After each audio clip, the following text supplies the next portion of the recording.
사무엘상 20장을 보겠습니다. 1절부터 11절까지인데요. 사무엘상 20장 1절부터 4절을 먼저 함께 읽도록 하겠습니다. 1절부터 4절입니다.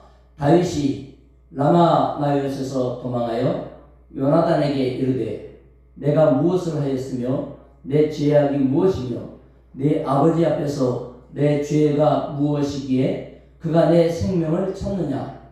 요나단이 그에게 이르되 결단코 아니라 내가 죽지 아니하리라. 내 아버지께서 크고 작은 일을 내게 알리지 아니하고는 행하지 아니하나니 내 아버지께서 어찌하여 이 일은 내게 숨기리요. 그렇지 아니하니라. 다윗이 또 맹세하여 이르되 내가 네게 은혜 받은 줄을 네 아버지께서 밝히 알고 스스로 이르기를 요나단이 슬퍼할까 두려운즉 그에게 이것을 알리지 아니하리라 함이니라. 그러나 진실로 여호와의 살아계심과 내 생명을 두고 맹세하노니 나와 죽음의 사이에는 한 걸음뿐이니라. 요나단이 다윗에게 이르되 내 마음의 소원이 무엇이든지 내가 너를 위하여 그것을 이루리라. 아멘. 다윗이 라마 나요곳의 선지자와 함께 계속 머물러 있을 수가 없었죠.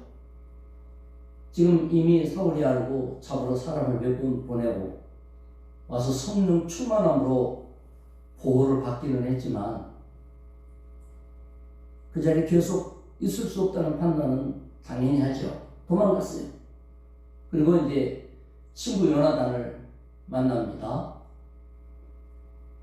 겨우겨우 만났겠죠. 왕궁에 있는 요나단을 불러내서 만난다는 건 쉬운 일 아니죠. 그리고 이제 자기 억울함을 호소하는 겁니다. 우리가 억울할 때, 속에 고통이 있을 때 그것을 토로할 수 있는, 그야말로 다 토해낼 수 있는 그런 좋은 친구 하나씩은 필요한 겁니다. 부부가 될 수도 있고 또는 부자지간이 될 수도 있고 뭐 가족이 될 수도 있고요. 교회의 직분자들끼리가 될 수도 있고 뭐 주의종과 성도가 될 수도 있고 그래요. 다윗은 요나단을 진정한 친구로 지금 여기고 있고 요나단도 마찬가지입니다. 도움을 청하기 위해서 만난 거예요. 그동안 참고 참았던 것 다윗이 이제 폭발합니다. 내가 무슨 잘못이 있어서 도대체 네 아버지가 날 죽이려고 그러냐. 요나단으로서 내가 그랬냐, 내가 널 죽이려고 그런 거 아니야 이럴 수 있지만 들어주고 위로합니다. 이게 중요한 거예요. 왜 나한테 그래? 이러면 친구 역할을 못하는 거예요. 그런 얘기를 막 토할 때 그랬구나. 무지무지 힘들지 나도 알아. 그러니까 내가 널 도와주려고 그러잖아. 이게 진짜 멋진 친구예요. 여기다 믿음까지 탁 붙었다.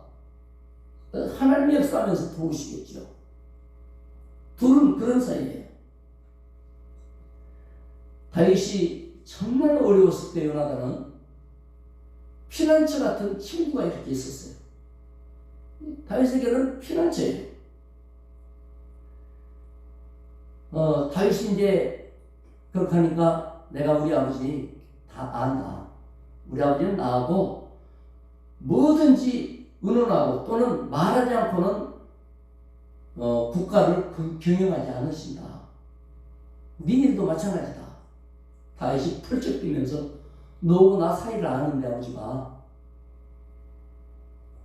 아버지가 나를 죽이려는 결심을 너한테 말하겠느냐. 여기서야 네 마음 아플까 봐서 말 안 할 거다. 다윗이 그렇게 했지만 실제로는 아들도 못 믿고 아들이 아버지 계획을 다윗한테 가서 분명히 말할 거다. 그래서 사울 임금이 다윗 죽일 계획을 말하지 않을 거다 이거예요. 확실하게 죽일지 안 죽일지 아직 지금 다윗이 판단이 잘 안 서거든요. 제 양반이 가끔씩 머리가 돌잖아요. 귀신이 역사할 때마다. 그런 건지 진짜로 죽이려고 하는 건지 이게 중요하잖아요. 그걸 좀 알아봐야 되겠는데 방법이 없으니까 하소연하니까 요나단이 이제 드디어 말하는 거예요. 다윗이 하도 나하고 죽음 사이는 딱 한 걸음이다. 이쪽으로 가다가면 죽음, 여기는 삶. 이게 무슨 사는 거냐? 나는 사는 것도 아니고 죽는 것도 아니다. 우리가 막 그런 일이 있죠. 살다 보면 이게 먹는 것도 아니고 안 먹는 것도 아니고 좋은 것도 아니고 슬픈 것도 아니고 이것도 저것도 아니고 이 생도 아니고 내 생도 아니고 그렇게 복잡하고 엉망일 때가 있어요. 그때 요나단이 확실하게 가닥을 잡아주는 거예요. 내가 분명하게 알아갖고 너한테 알려줄게. 원수의 아들 요나단을 통해 하나님께서는 다윗의 보호자로 삼아주신 겁니다. 얼마나 놀라운지 몰라요. 이게 우절이에요. 인생이 잘못된 판정 때문에 내가 잘못해서가 아니고 잘못된 판단, 잘못된 판정, 잘못된 오해, 나에 대한 이해 부족 이런 것 때문에 뒤죽박죽되는 경우가 많아요. 며느리의 선한 행동이 잘못 해석돼 가지고 아주 엉망으로 꼬여 있는 집안도 있고요. 부모님의 뜻이 잘못 전달돼 가지고 미얀마에서 시집온 이 며느리가 한국 시어머니를 볼라보지를 않아요. 이래가지고 같이 살다가 따로 이제 살게 됐는데 하루하루가 아주 그냥 죽을 지경인 거라 이게. 말이 서로 안 통해갖고 그런 거지 서로 등질 마음 때문에 그런 게 아니었는데 이게 바로 인생이 꼬였다. 이런 일이 누구에게나 있을 수 있어요.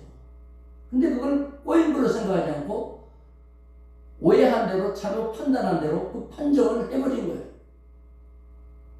그럴 때 요나단 같은 친구가 한 명만 있어도 그걸 가닥을 잡아주죠.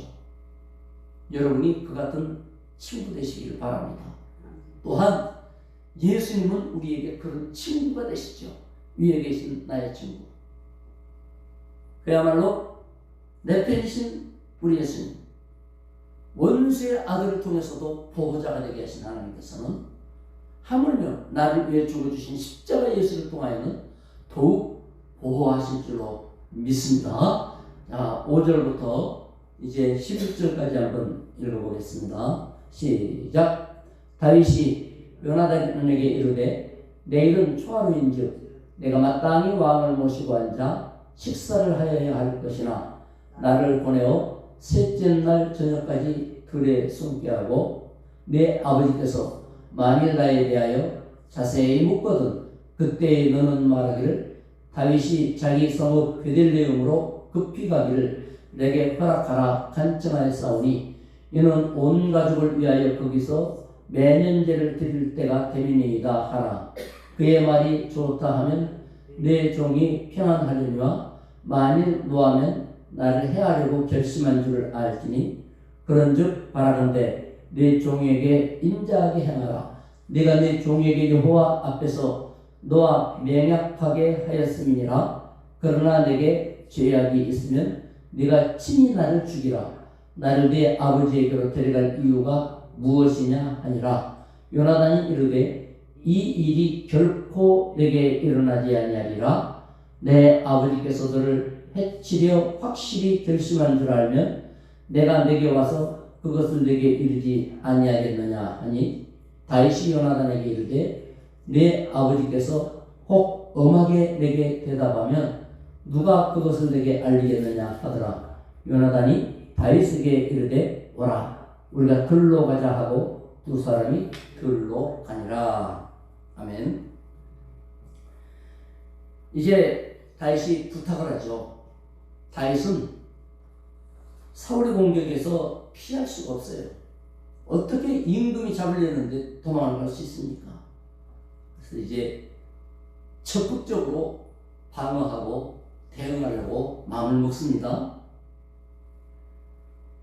아버지 본심을 좀 알아달라. 이렇게 말하면서 구체적인 방법을 알려줘요. 이스라엘은 매년 매달 초하루 날 특별한 행사가 있어요. 매달 초하루 날은 호데시라고 부르는 날인데 특별한 어떤 의식과 왕궁에서 식사 의식이 있어요. 며칠간 하는 거예요. 다윗이 늘 거기에 함께 참석을 했는데 이번에는 가지 않겠다는 거예요.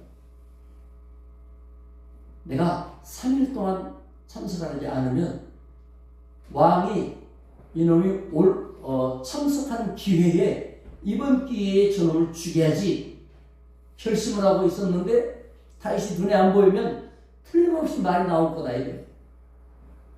하루 기다리다가 속으로 이놈이 보여야 저놈을 잡아서 죽여라 할 건데 안 보이네. 그 이튿날도 말 안 하고 속으로만 그렇게 왕하고 있는데 또 안 보여. 그러면 마음이 급해지잖아요.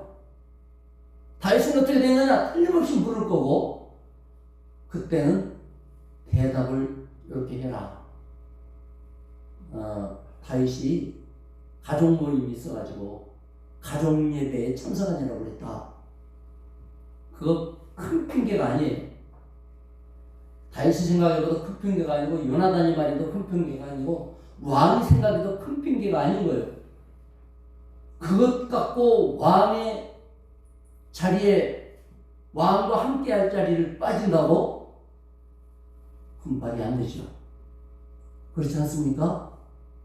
아니 예를 들면 천안함의 용사들이 죽었잖아요. 북한의 공격으로. 그래서 매년 추모식이 국가에서 일어날 때 대통령이 사전에 우리 장관들하고 약속한 게 있어가지고 나 못 가겠어 이러면 정말 장관하고 중요한 약속이 있어갖고 못 가구나. 아니면 지방 방문을 하느라고 못 갔어. 그러면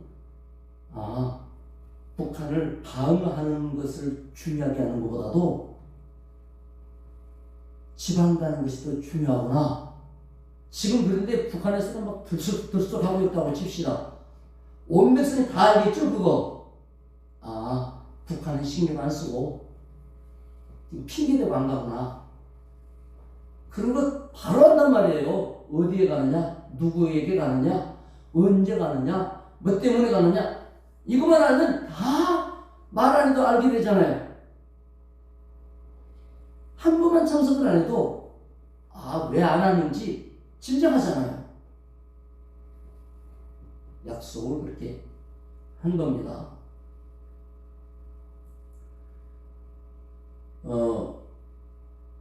이제 다윗을 만약에 죽이기로 결심했다면은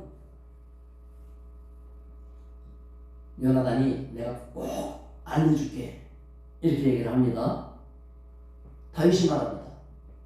죽이려고 했는데 네가 나한테 와서 고자질할 걸 왕이 뻔히 알고 출입을 금지시켜버리면 어떻게 하겠냐. 그러니까 요나단이 방법이 있다. 나 따라와라 하고 들판으로 가서 이제 설명하려고 하는 거예요. 너는 저기 있고 또 나는 이쯤에 있고 또 이런저런 그런 거 이제 하려고 하는 거예요. 뭘 하려고 무슨 말씀이 여기서 중요하냐 하는 걸 말씀하겠습니다. 다윗이 이런저런 대화하고 쭉 하는 걸 보면요. 굉장히 차분하고 주도면밀합니다. 매우 치밀하면서도 작전이 아주 구체적이에요. 이제 다윗은 전략적인 사고방식을 갖기 시작하는 거예요. 그거 뭔지 아시겠죠? 그래서 경우의 수라는 게 있어요. 사람이 살다가 보면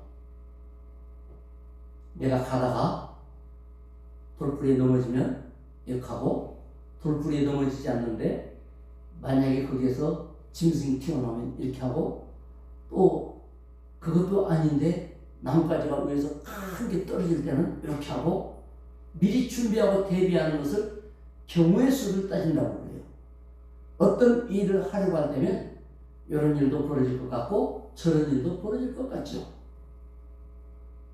대인관계나 거래관계나 직장살이나 국제관계나 교회 안에서나 바깥에서나 언제나 경우의 수가 있습니다. 전도 나갈 때에도 경우의 수를 미리 대비하죠. 이 전도지를 거절하면 나는 어떻게 돼야 할까? 쏘아붙일 때는 어떻게 할까? 또 좋게 받아들일 때는 어떻게 할까? 이게 경우의 수가 대비되어 있지 않으면 상대가 발끈할 때 나도 모르게 발끈해지게 반응이 나가요. 저도 실패해요. 경우의 수가 기도하면서 정리되는 것은 매우 전략적이고 지도자적인 자질이지요. 다윗은 지금 그러한 지도자적인 자질을 갖기 시작하는 것입니다. 믿음으로 돌파한다는 것하고 경우의 수를 대비하는 것하고 조화가 이루어져야 돼요. 믿음 없이 경우의 수만 가지면 아주 약삭빠른 인간이 되고요. 잘못된 인간으로 바뀌어요. 그러나 믿음을 갖고 경우의 수를 기도하면 매우 치밀하고 완성도가 있는 지도자가 돼요. 구멍가게 하나를 해도 마찬가지예요. 우리 집에 요즘에 하도 문제가 많으니까 자동차가 뛰어들어오면, 요새는 구멍가게에도 차가 뛰어들어가요. 어떡할 건가? 칼을 들고 누가 돈을 내더라고는 어떡할 건가? 이런 거를 다 경우의 수를 생각하고 준비하는 사람이 있는가 하면 그냥 룰루랄라 하고 가다가 펑 터져버릴 수도 있는 거죠.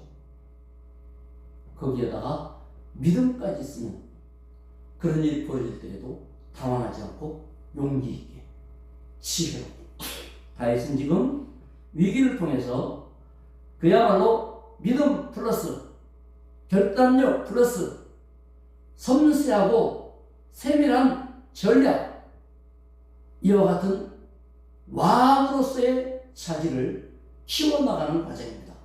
본인은 알지 못하죠.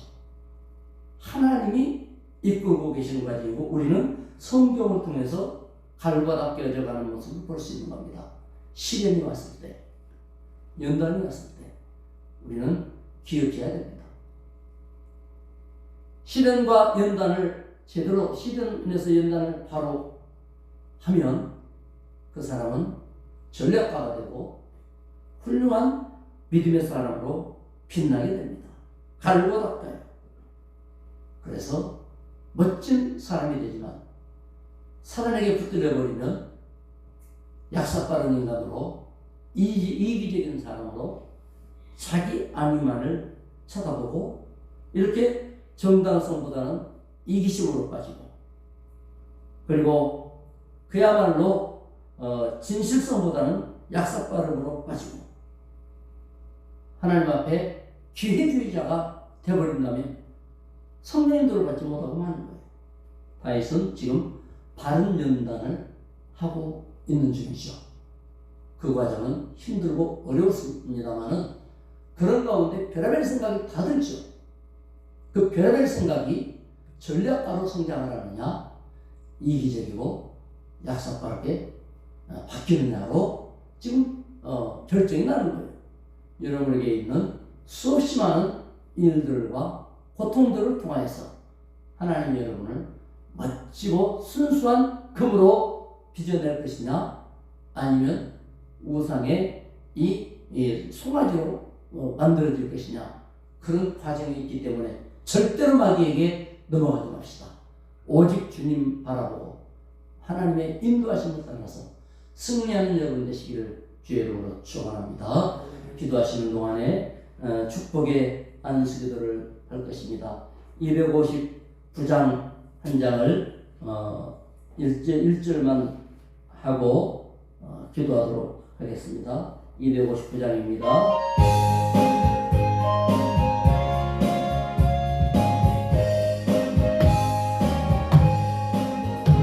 예수 십자가에 흘린 피로써 그대는 씻기어 있는가. 더러운 죄 이게 하는 능력을 그대는 잠의 지한가. 예수의 보혈로 그대는 씻기어 있는가. 마음속에 여러 가지 죄악이 깨끗이 씻기어 있는가. 다같이 기도하겠습니다. 할렐루야. 아버지 하나님이여, 주의 언약의 말씀을 통해서 주의 영광 가지게 있을 모든 과정에 하나님의 성령의 인도하심을 간구합니다. 주의 나라의 역사를 간구합니다. 주님이 다른 전사를 시키심으로 훌륭한 전사가 다윗 왕 가운데로 세워 나가는 것